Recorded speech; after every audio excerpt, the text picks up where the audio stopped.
மடல் என்பது சிற்றிலக்கியங்களிலே ஒன்று. மடல் அப்படின்னா மடல் எடுத்தல் என்றது வடக்கே இது ஒரு பிரக்கிரியையாவே அமைந்திருக்கு. வடதேசங்களிலே, வடமொழி காவியங்களிலே, தென்மொழியிலே அந்த சமுதாய கட்டுப்பாட்டுகளுக்கு இணங்க இது பேசப்பட்டாலும் மடல் எடுத்தல் என்பது சமுதாயத்திலே ஏற்றுக்கொள்ளப்படவில்லை. இப்படி எப்படி மடல் எடுக்கணும்? ஏதோ ஒருவரிடம், தலைவனிடத்திலோ தலைவியிடத்திலோ, ஒருவர் பால் ஒருவர் அந்த அதீதமான காமம் ஏற்பட்டு ஒரு மழைக்காலத்திலே அந்த தலைவனானவன் பிரிந்து சென்று திரவியம் தேடப் போய் மழைக்காலம் வந்ததாலே சொல்கின்ற தருணத்திலே அவனாலே ஊர் திரும்ப முடியாத சமயத்திலே மானசீகமாக அன்பு காற்றாலே பரவினாலும் அந்த பாக்கிய சம்ஸ்லேஷம்ன்றோமே, அந்த துடிப்பினாலே தலைவன் வராத நேரத்திலே தலைவி துன்பப்படுகின்றாள். தலைவனிடத்திலே ஈர்ப்பு ஏற்பட்டு, குணத்தாலோ அழகாலோ வீரியத்தாலோ ஈர்ப்பு ஏற்பட்டு அவனுடன் ஒன்று சேர முடியாத தருணத்திலே அவன் பிரிந்திருந்தாலும் அல்லது பிற காரணங்களினாலே அவனோடு சேர்க்கையானது அமையவில்லை என்றால், பிரதானமாக காதல் சமயத்திலே இதை எடுத்துக்கொள்ள வேண்டும். தலைவி என்ன பண்றா? இவன்தான் தலைவன். அதுவரைக்கும் காதலானது கள்ளத்தனமாக அமைந்தது.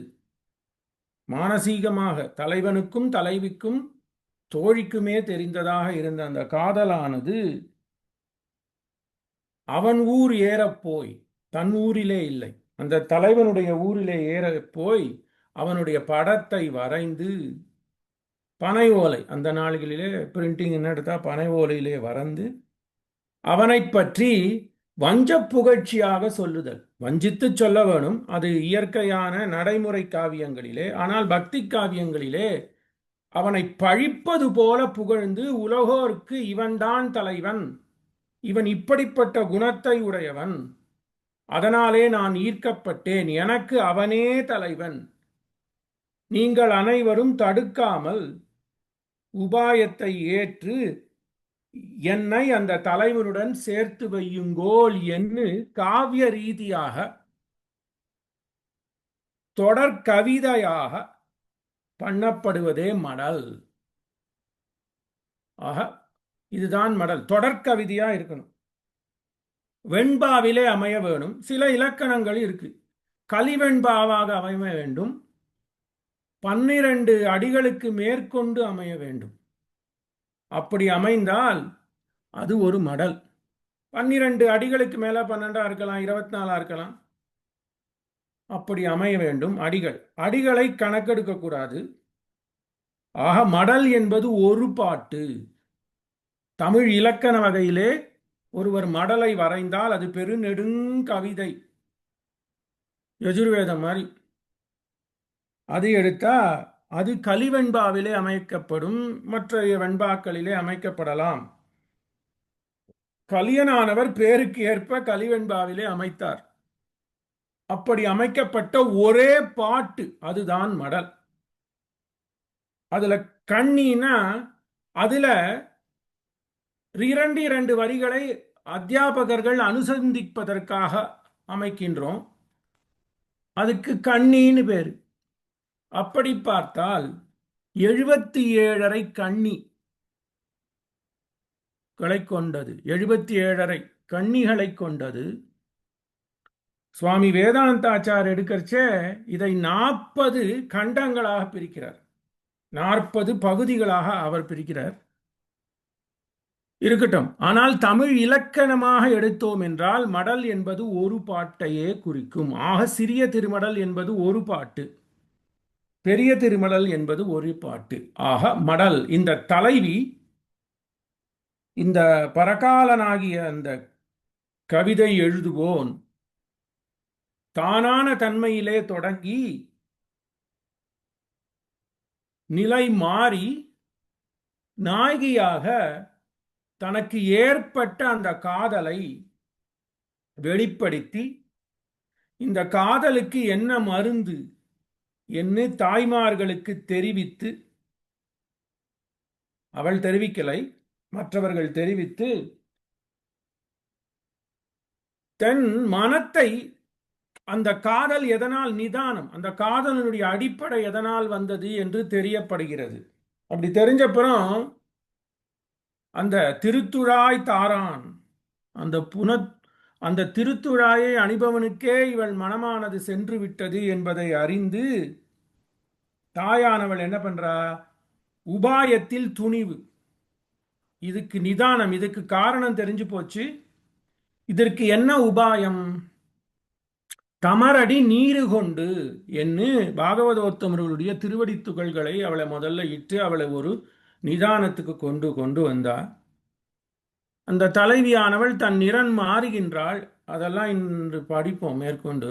தன் நிறமானது மாறுகின்றது. அப்படி மாறி முதல்ல அவன் எங்கேயோ இருக்கான். இது நடக்கிறது திருமாலிருஞ்சோலை என்று வைத்துக் கொண்டால் அவளுடைய காதல் திருமலையிலே இருக்கக்கூடிய மந்திபாய் வடவேங்கட மாமலையிலே சென்று விட்டது. சோ மனத்தை அவள் தூது விடுகிறாள். அந்த மனம் என்ன பண்றது? மனமானது இவள் தன் மனத்தை தூதுவிட்டு, இங்கு ஒரு தலைவி இருக்கிறாள், அவளிடம் நீ சீக்கிரம் செல்ல வேணும் என்று தூது சொல்ல அனுப்பிய இந்த மனமானது தலைவியையே ஒருபடி மறந்து அந்த மனமே அந்த எம்பெருமானிடம் காதல் கொண்டு விட்டது. ஆக இந்த மடலிலே தலைவி சொல்றான், என் மனசை அனுப்பிச்சேன், அந்த மனசும் என்னை இப்படி கவிழ்த்துடுத்தே, அந்த மனசும் அவனிடத்திலே காதல் கொண்டு விட்டதே, நான் இனி யாரிடம் போய் சொல்வேன் என்கின்ற போது அப்படி அழகிலே வீதியார வருவோனை திருவிருந்தாவனத்தே கண்டோமே என்னுமா போலே அந்த தெருவிலே பறை முழங்க குடத்தை ஆட்டிக்கொண்டு குடமாடு கூத்தன் வருகின்றான்.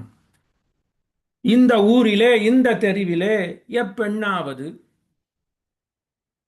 அச்சம், மடம், நாணம், பயிர்ப்பு இவற்றை துறந்து என்னுடன் வந்து இந்த குடமாட்டத்தில் ஈடுபடுவர் உளரோ என்று சபதமிட்டு கொண்டு அந்த தெருவேரே வருகின்றான்.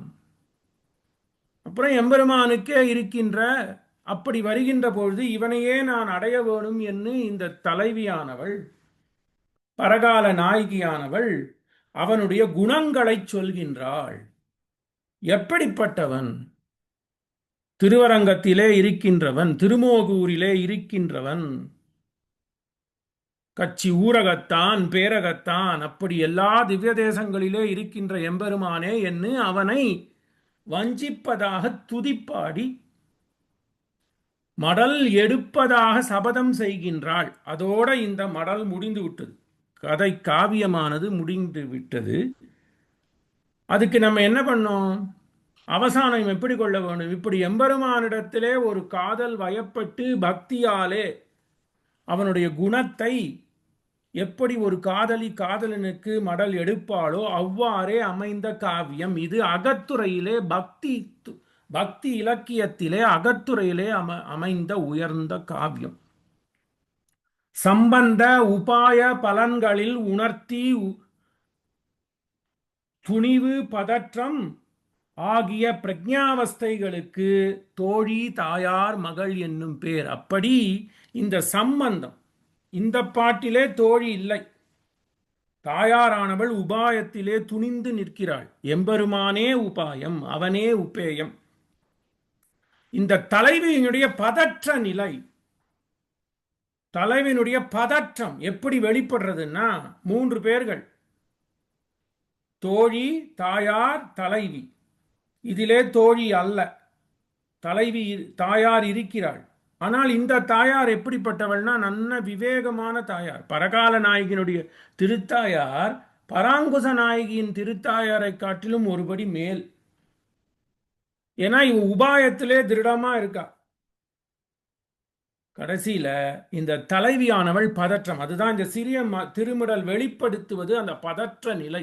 ஐயோ, அந்த எம்பெருமானுடன் சேரவில்லையே,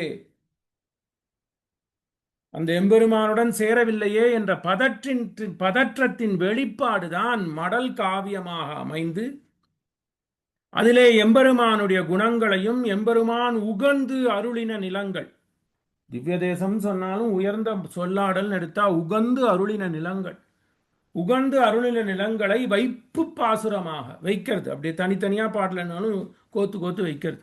உகந்தருளின நிலங்களிலை எம்பெருமானை, ஊரு தான் முக்கியம். ஊரை சொன்னாள், ஏண்டா அவளை காப்பாத்துறேன்னு கேட்டா எம்பெருமான் சொல்றானா என் ஊரை சொன்னாள், அப்புறம்தான் பேரை சொன்னாள். பேருக்கே அத்தனை ஏற்றம்.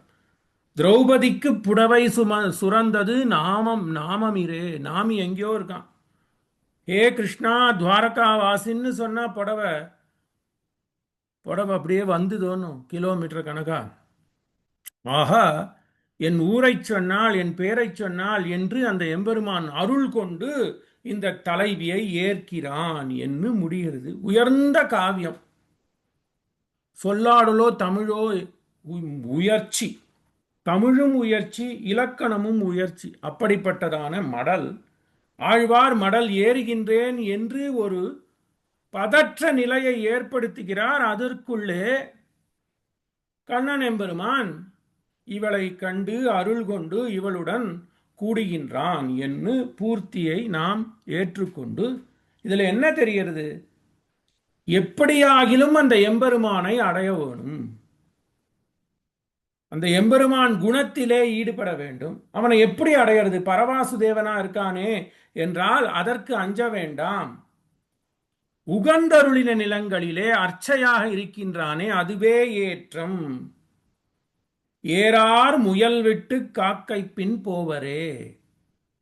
முயல் மாதிரி இருக்கு தரையில, ஸ்தலத்திலே பெரியவாச்சான் பிள்ளை உயர்ந்ததான சொல்லாடல். ஸ்தலத்தில் சஞ்சாரம் பண்றவாளை விட்டுட்டு ஷாக்கால கொடி கொடியா பறக்கிற காக்கையை ஏன் பிடிக்கணும்? காக்கையை பிடிக்க வேண்டும் என்றால் அதற்கு அம்பு வேணும். முயல் அப்படியே ஓடி போய் தரையில ஓடுறது, நாமும் தரையில இருக்கோம். ஸ்தலத்திலே போவாரை விட்டு ஷாக்காவிலே பறக்கும் வஸ்துவுக்காக அம்பையும் வில்லையும் கொண்டு போவானேன் என்று அந்த பரவாசுதேவனை வேணும் தான். ஆனால் அந்த மோட்சத்தை காட்டிலும் நம் அகத்தின் அருகிலே இருக்கக்கூடிய உகந்தருளின நிலங்களிலே இருக்கின்ற எம்பெருமானுடைய குணத்திலே, எம்பெருமானுடைய அழகிலே, அங்கு வருகின்ற பாகவதோத்தமர்களுடைய குணங்களிலே அந்த பாகவதோத்தமர்களுக்கு கைங்கரியம் பண்ணி இருக்க வேணும் என்று அர்ச்சையின் ஏற்றத்தை சொல்றது. ஒன்று அந்த பக்தி. பக்தினா என்ன? அவன் வேறல்ல, பரவாசுதன் வேறல்ல, நம் அகத்திலே இருக்கக்கூடிய ஸ்ரீமூர்த்தி வேறல்ல என்கின்ற பாவம். அர்ச்சையின் ஏற்றத்தை, பரத்துவத்தின் எல்லை நிலமாவது அர்ச்சை. நெடுமால் அழகுதனில் நீழ்குணத்தில் ஈடுபடுமா நிலையுடைய பத்தற்கு அடிமைதனில் எல்லை நிலம் யாது என்றால் உகந்தருளின நிலம்.